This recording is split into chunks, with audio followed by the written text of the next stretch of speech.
volleyball, and this time chess. Yeah, so very happy. And I think it's timely because chess is getting very popular, not only in Asia but all over the world. With that being said po, as a chess legend, paano po nakikita yung contribution ng Philippine chess in Philippine sports in general? Well, I think on the part of chess, kahit paano we have achieved some medals, honor for the country, but more important than laurels and honor, I think even more important is the discipline that chess or sports in general and chess in particular, the discipline that is promoted among our players, you know. So that's very important. And I just hope that this discipline is translated in our life. So that it's even, I think, if we can translate the discipline we achieve from sports, I think it's even more important than trophies, in my opinion.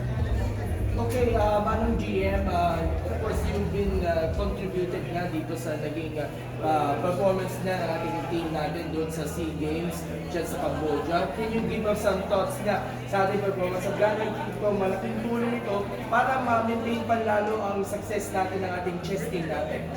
Well, I think it's just very important that our people, especially the young ones, we realize the important role of chess and sports in general. The role that it promotes discipline. I think that's very important because, and then hopefully we can translate it in life. To me, this is the most important. As I said earlier, even more important than trophies and achievements. But if it so happens that you become a gold medalist, that's already a bonus. That's very good for our country. It will inspire many of our young players. So, yeah.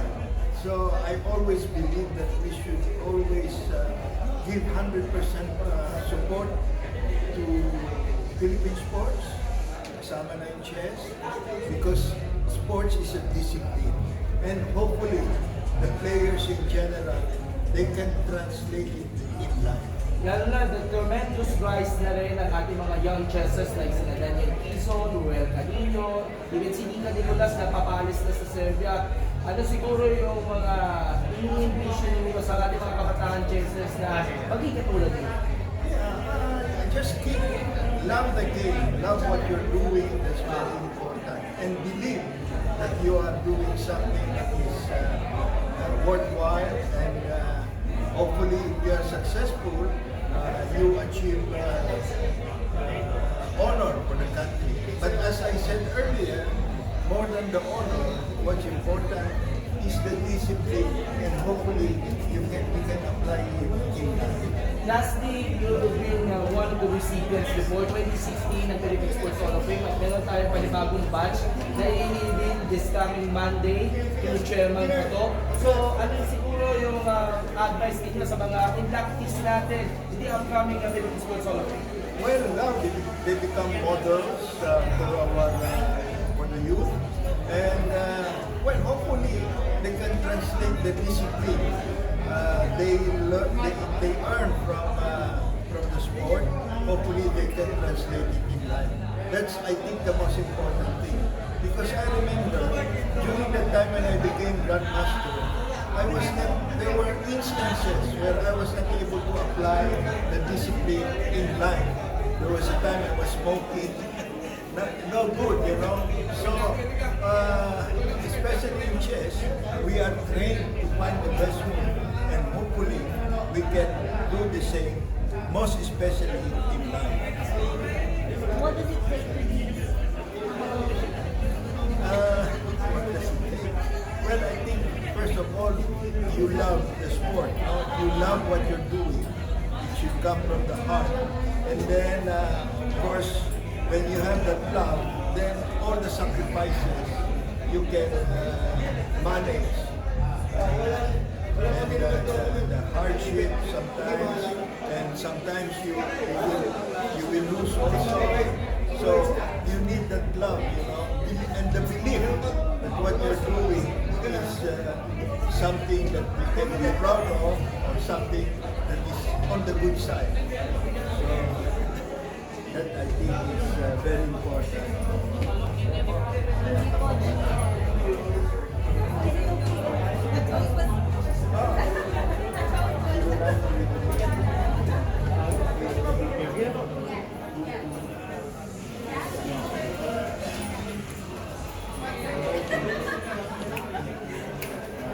Tapos i-text mo na ako para i-set ko, ha?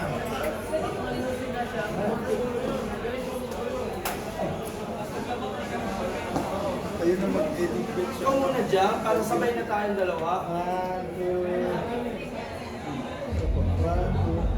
O sabay na rin ako.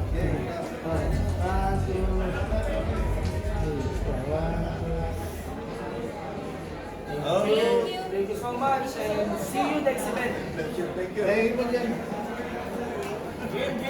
lang po. Isa pa. Sir, pwede po ba? Okay na po, picture lang po.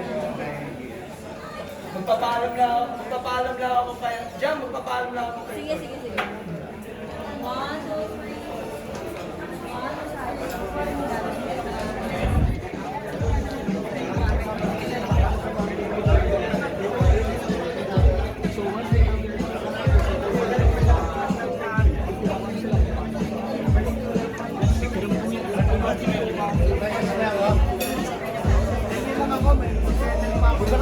Second ka pa?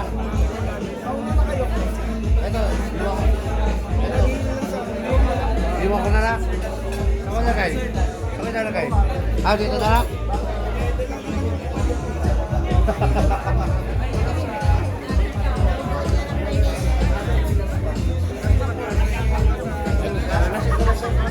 Abang mo na.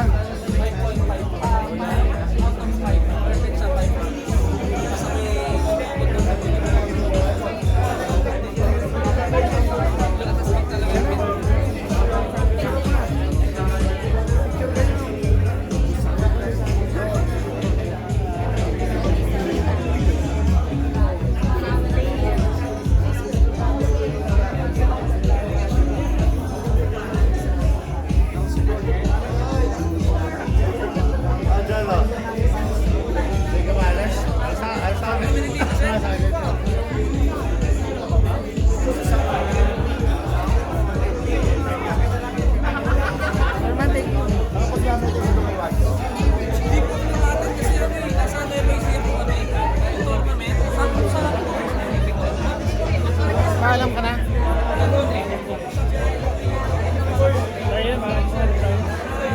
Pwede, mamaya. Ihihipa ako.